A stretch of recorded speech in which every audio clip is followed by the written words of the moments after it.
The creature breathed heavily, surveying the land in front of it. On its back was some sort of large electronic device. Keep quiet. The man whispered to the little girl by his side. I'm scared. I know. So am I. It'll be over soon. I promise. As he looked back up, it had turned around, its red eyes scanning the area around him. Had it heard them talking?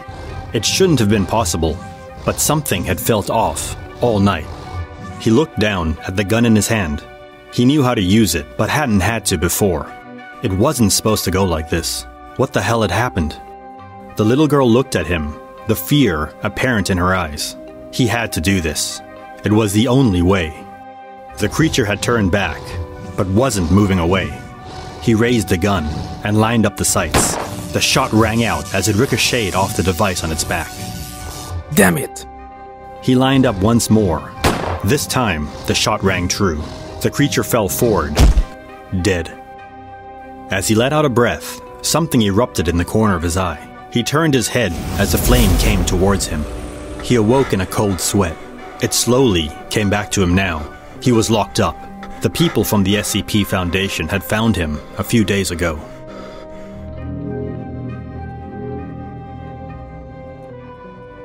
Welcome back. Today I bring you SCP-4625, Oizi's Hope. The two men had been hiking all day. After a few hours, it all started to look the same. If they didn't find shelter or a path soon, they could be in real trouble. Up ahead in the distance, they saw what appeared to be a cabin. As they approached, they found a small house situated in a quiet spot. It appeared run down and uninhabited. With these temperatures, the fireplace would surely have been lit. It was a spot of luck, finding this cabin. They wouldn't freeze to death, after all. The man reached for the door handle and turned it, heaving the door open with a push. To their amazement, a man sat at the far end of the room, a book in his hands.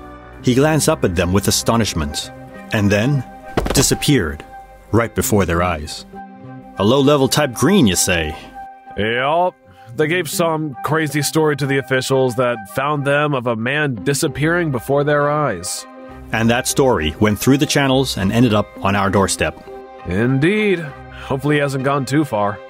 Well, we should be on the ground soon. I'm going to suit up. The small cabin stood in the distance. Nobody had been in or out since the authorities had left a few days ago. A 2-kilometer cordon had been set up to make sure he didn't escape. If he, in fact, was still here at all. Keep these with you? Infrared? Why? Just a suspicion I have. You're the doc. Let's go. They approached the house slowly. Everything looked quiet. Chen knocked on the door. SC Foundation? Police? Jeez. Just go in, would you? He pushed the door open. The room was dusty, light streaming in through the windows. Chen signaled to the two agents. Check it out. They moved off down the hallway, looking for the man. Looks quiet. Too quiet. Chen raised the goggles to his eyes. There, right in front of him, the man moved to stand, but Chen pulled out his gun. Don't move a finger. The man raised his hands in surrender. Okay. Chen sat on the couch of Klaus's hotel room. Do we take him back with us? Yeah, I think that's a good idea. My gut feeling is that this guy could be helpful with his abilities, and his demeanor wasn't aggressive. Well, he was hiding from us. Out of self-defense, he didn't try to escape before we got there and came into custody without a fight. Alrighty, let's fly him back and see. My name is Jean-Paul Saume. I was born in 1915, a year after the Great War had started. Thank you for coming with us without a struggle, Mr. Solms. I don't want to fight. I've never wanted to fight. All I want is to be left in peace. I understand, and we'll do our best to abide by your wishes. But first, we need to know a bit about you. You can turn yourself invisible? It's a poor man's invisibility. I alter the light around me so that I can be seen by others. But you suspected this already. Klaus raised an eyebrow at the man. The infrared goggles. Ah, yes. I had a suspicion. Very smart, mon docteur. Chen came walking into the interrogation room, an old, leather-bound journal in his hand. What? Where did you get this? Did you read it? We've been transcribing it, yes. What? You had no right. That's personal. Give it to me. Hey, why don't you take it down a notch before I baguette your... Okay, that's enough. Both of you. Jean-Paul, we merely want to understand your past. Then you could just ask next time. Okay, yes, you're right. I apologize. Fine. Would you please explain to us what happened on this night in 1944, the last entry in the journal? He took a deep breath. Wait, fine. The little girl looked at him with a smile on her face, teddy bear in hand. This man, Jean-Paul, her father said he was a friend, but she hadn't seen him before. Nonetheless, she liked him. He was kind to her, and something about him made her feel safe. She had been scared for a while now. The men with the guns were always on the streets. Her daddy had said she must remain quiet, and if anyone asked her if she was Jewish, she was to shake her head. The night before, they had burnt or destroyed most of their most precious things. Her daddy had cried when he had to burn their Star of David. He said it wasn't because we had lost our faith, but because others had. It was just for a time, then everything would be well again. Jean-Paul came for them in the night. The only thing she was allowed to bring with her was her teddy bear. They snuck out of Paris that night and into the mountains. Jean-Paul told them it would take a day or two to reach Spain. Then everything would be fresh and new. They would be safe. They spent the night hiding in a cave. They heard the men with guns walking and searching outside. Her daddy said not to worry, but she knew they were looking for them. The next morning came, and they rested through the day. Jean-Paul said it was too bright and risky to travel by daylight. The evening would be fine. He sat down and played with her and Teddy. She felt safe with him. That was the last entry. What happened after? He let out a deep sigh. As you wish. We moved through the mountains, but something was off. I'm also able to shield sound, to make us silent.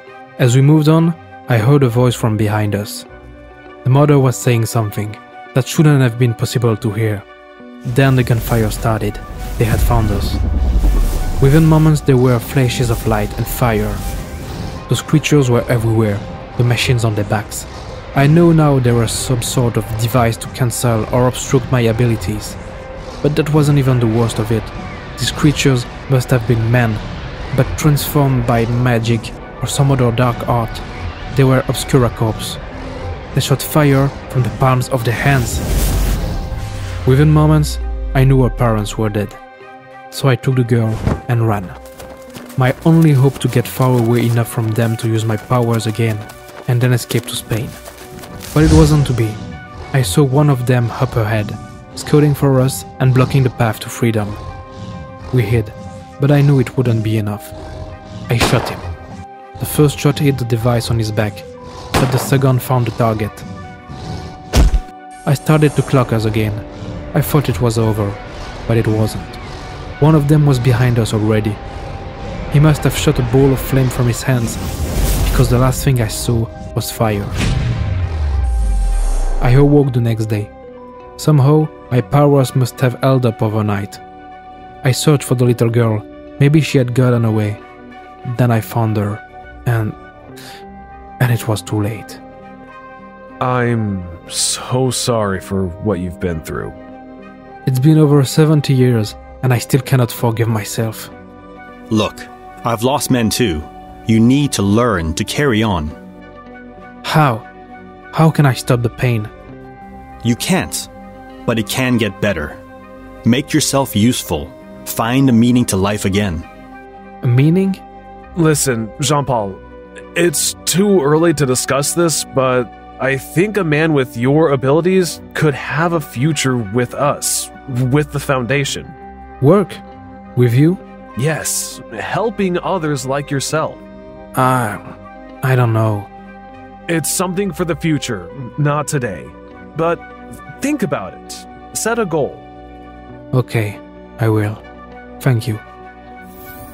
Chen and Klaus walked away from the interrogation room. You think he's salvageable? My opinion? He's shook up. And 70 years on, still shook up. But yeah, he just needed to see the light. Nice to be able to fix someone instead of just containing them, huh? Sure is.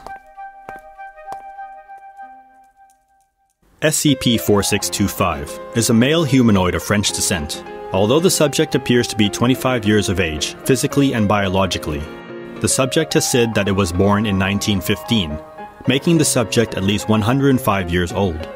Subject is a low-level type green, and is capable of the distortion of visible light rays and noise cancellation over a limited radius.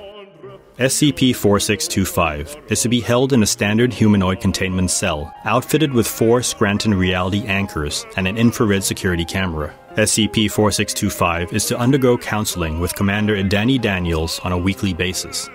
Subject was first discovered by a lost group of hitchhikers in Spain, 20 kilometers from the Pyrenees mountain range.